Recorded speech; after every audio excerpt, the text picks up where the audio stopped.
Guys, welcome back to my channel crack board 1819। सो आज हम बात करेंगे मैक्सिमा मिनिमा। इंपॉर्टेंट टॉपिक है, थोड़ा सा लेबोरियस भी है। इसमें आपको थोड़ी सी लेबर ज़्यादा करनी पड़ेगी क्योंकि जल्दी से एकदम समझ में नहीं आता है। लेकिन जब आपको मेंसुरेशन के फॉर्मूले क्लियर होंगे और मेथड आपको आ जाएगा तो आप किसी भी क्वेश्चन को ट्राई कर सकते हैं। सबसे पहले हम लेते हैं NCERT question number 9। In a circle find the maximum area of a rectangle. Rectangle is a square has the maximum area. ठीक है, तो हमें गिवन है रेक्टेंगल। रेक्टेंगल की साइड्स हम लेंगे अनइक्वल, सपोज एक्स और वाई।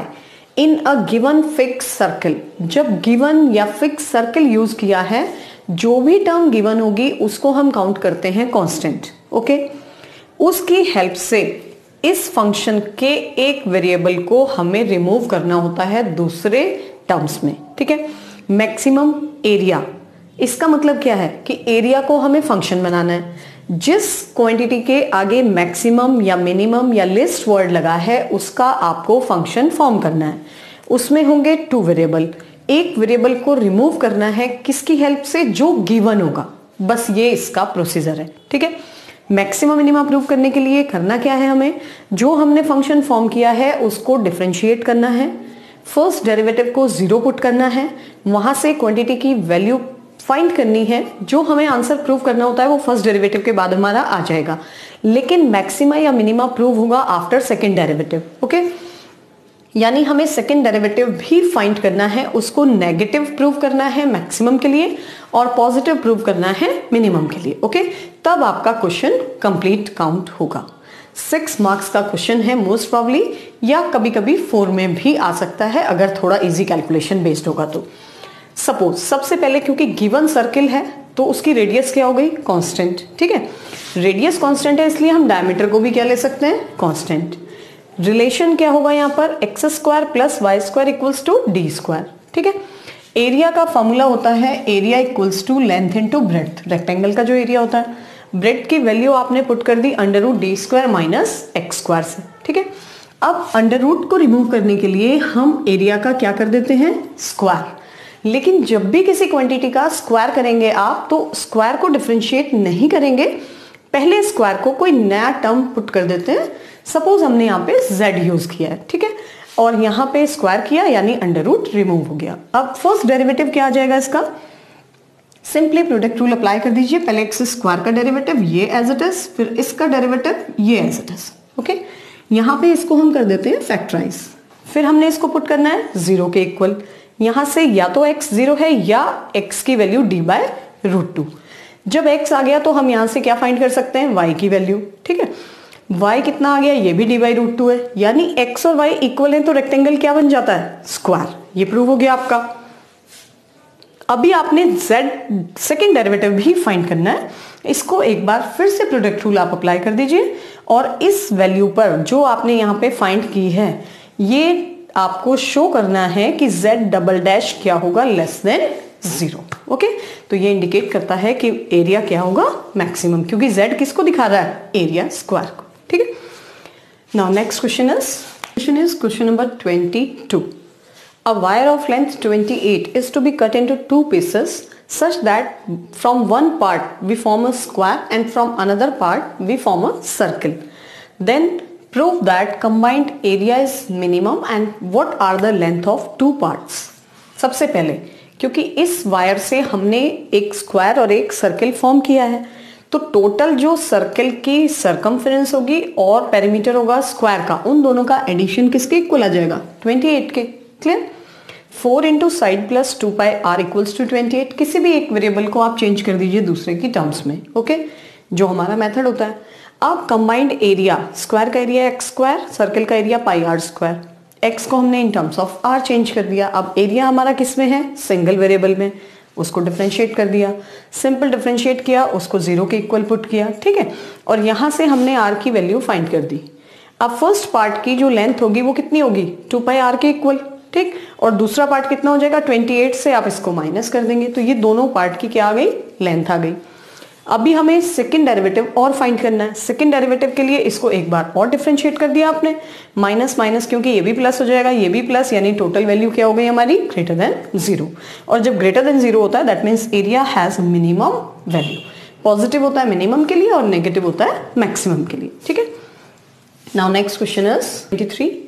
एक स्फेयर हमें गिवन है जिसमें हमने एक कोन लिया है। कोन का वॉल्यूम हमें प्रूव करना है 8/27 into volume of sphere. Okay, given volume, given sphere है, यानी रेडियस को हम क्या ले सकते हैं, कांस्टेंट।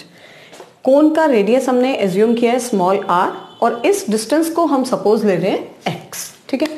तो यहां से जो हाइट ऑफ कोन होगी that is r plus x, और r स्क्वायर का जो रिलेशन होगा r square minus X square, ठीक है। वॉल्यूम में पुट कर दीजिए π/3 r square minus X square and r plus x. Okay, r क्योंकि गिवन है कांस्टेंट काउंट होगा, केवल x की टर्म्स में हमने इसको क्या करना है, डिफरेंशिएट। सेम प्रोसीजर है हर क्वेश्चन का, केवल आपको देखना है कि गिवन क्या है और किस फंक्शन को आपको मैक्सिमम और मिनिमम प्रूव करना है। ओके, v डैश डेरिवेटिव को आपने 0 पुट करना है, यहां से x की 2 वैल्यूज, नेगेटिव को नेग्लेक्ट करेंगे obviously, x equals to r/3। इस वैल्यू पर वॉल्यूम हमें फाइंड करना है, यहां पर आपने वैल्यू पुट की और ये आपको मिल गया 8/27 into 4/3 πr³ that is volume of sphere. Okay, now we calculate double derivative. Double derivative जो लास्ट स्टेप होता है, बस इसको एक बार फिर से प्रोडक्ट रूल आप सॉल्व कर दें और यहां से जो वैल्यू आपने फाइंड की है x इक्वल टू r/3 या r इक्वल टू 3x, उस पर इसको आपको प्रूव करना है less than 0, that means v has maximum value. Okay, now next question is question number 25। एक गिवन कोन है जिसकी स्लांट हाइट गिवन है और मैक्सिमम वॉल्यूम, यानी वॉल्यूम को हमें फंक्शन फॉर्म करना है। क्वेश्चन नंबर 25 है एनसीईआरटी एक्सरसाइज का। Volume equals to 1/3 πr²h, right. L, R और एच का क्या रिलेशन होता है, L square equals to R square plus H square. यहाँ से हम आर स्क्वायर की वैल्यू इजीली फाइंड कर सकते हैं, L square minus H square, ठीक है। यहाँ पे हमने पुट किया, क्या प्रूव करना है हमें, prove that semi vertical angle. Semi vertical angle क्या होता है, जो एच और एल के बीच में एंगल फॉर्म होता है, किसके इक्वल होना चाहिए, tan इनवर्स √2। tan का मतलब क्या है, इस एंगल के लिए r upon h that is tan alpha. Alpha आ जाएगा तो tan को हम राइट साइड ट्रांसफर कर देंगे। तो यहां से हमने इसको सॉल्व किया, 0 के इक्वल पुट किया, l और h का रिलेशन आया, l की वैल्यू पुट कर दी हमने r square plus H square. अगर ये साइन या कॉस की टर्म्स में होता तो l की टर्म्स में ही आपको फाइंड करना होता। ओके, क्योंकि हमें 10 में लाना है इसलिए हमने r और h का रिलेशन फाइंड करना है। ये वैल्यू हमने फाइंड की, यहां से हमें मिल गया tan अल्फा इज √2, यानी अल्फा इज tan इनवर्स √2। लेकिन सेकंड डेरिवेटिव और फाइंड करना है और उसको क्या दिखाना है, लेस देन 0। ओके, इलिप्स की इक्वेशन गिवन है और एक एरिया ऑफ ट्रायंगल आपको फाइंड करना है जिसका वर्टेक्स पर क्या होना चाहिए, मेन एक वर्टेक्स होगा मेजर एक्सिस पर, एंड पॉइंट पर। तो ये हमने ट्रायंगल फॉर्म किया है। Parametric form of ellipse is a cos theta b sin theta. a के कोऑर्डिनेट होते हैं a, 0। अगर हम AD फाइंड करें तो टोटल a में से a cos थीटा को हम माइनस करेंगे, ये AD की वैल्यू आ गई, और BC की वैल्यू हो जाएगी 2b sin थीटा, क्योंकि b sin थीटा इतना है, b sin थीटा इतना है। ओके, अब यहां से 2 से 2 हमने कैंसिल किया, a को कॉमन करके आउटसाइड कर दिया। इसमें हमने अप्लाई किया product rule. Okay, product rule apply करने के लिए एक को पहले डिफरेंशिएट करेंगे, इसको एज इट इज, फिर प्लस, अब आप इसको डिफरेंशिएट कर रहे हैं, इसको एज इट इज रख रहे हैं, ठीक है। यहां से आपको मिल जाती है क्वाड्रेटिक, इसको आप cos थीटा में सॉल्व कर दें।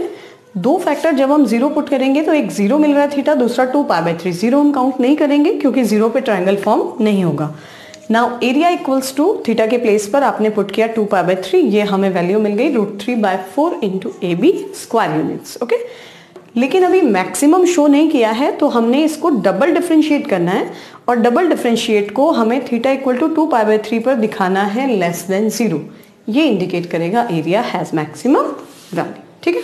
तो आज इस वीडियो में इतना ही। इससे प्रीवियस वीडियो में बाकी टॉपिक्स इस चैप्टर के कंप्लीट हो गए थे और इस टॉपिक को हमने इस वीडियो में कंप्लीट किया है।